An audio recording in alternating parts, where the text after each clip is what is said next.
Welcome back, everybody, to the Speakeasy Bourbon Club, brought to you by Birdies and Bourbon Podcast. Today, we're going to be making a rum Negroni.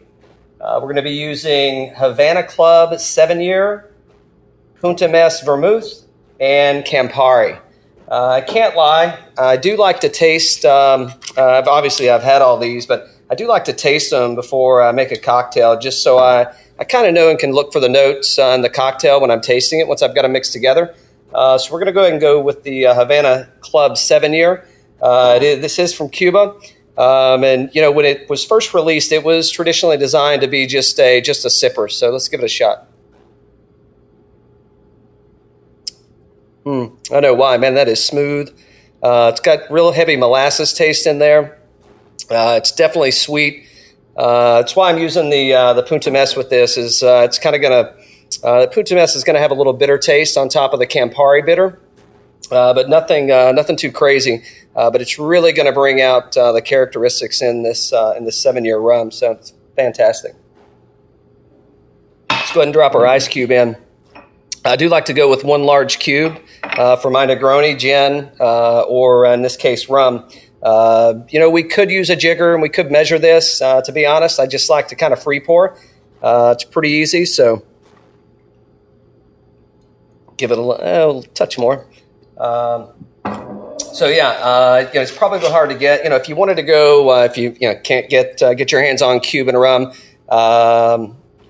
who have we got? Mount Gay makes a really nice rum. Really, you could use a Plantation. You could use anything, but in this, I really like to go with an age statement, so we're getting kind of more of those oaky characteristics out of it. You can find something that's aged in some different barrels. Even better. So we'll give the Punta Mesa a try. By all means, it is a vermouth. It's going to be a little. It's going to be different than your traditional sweet vermouth that you'd use in your traditional Campari, but you'll probably tell by the dark color in this thing. But there's nothing wrong with just throwing this over some ice itself, garnished with an orange, and just have an aperitif. It's a fantastic vermouth. A great way to spice up, just the kind of, I don't want to say it's the Negroni's bland, but it's a good way to mix it up a little.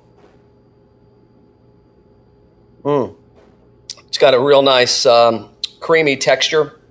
Definitely different than your traditional vermouth. I don't want to get ahead of myself here.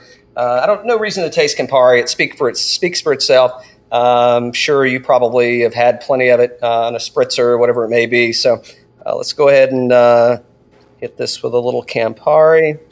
Kind of eyeball that. And we'll top it off with Punta vermouth. Look at that dark color that gives to that, man. This thing is really going to come together nice. So, I'm sure you know, but in case you don't, I do like to stir these, cool it down a little bit. Never really shaking these, right? Because, the idea is you don't want too much air to get in there and kind of break up the texture that you're getting with the Campari and the Punta. So this is going to be a real, it's going to kind of have a nice, thick mouthfeel, real velvety in texture and really smooth.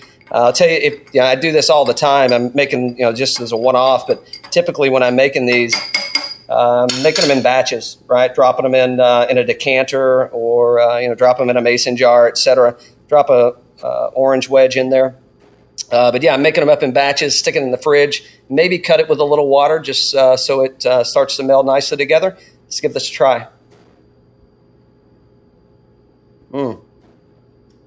Yeah, that 7-year in Punta that's, hey, I'm a big fan of gin, but I'll tell you what, I would definitely suck a few of these back after a round of golf. Nice, refreshing, especially if you've had a few pops on the course. It's a good way to enjoy the 19th hole. Hey, everybody, thanks again for joining us at the Speakeasy Bourbon Club. If you're at the 19th hole and you've had a long day, maybe enjoy a nice Cuban sandwich with this rum Negroni. Cheers.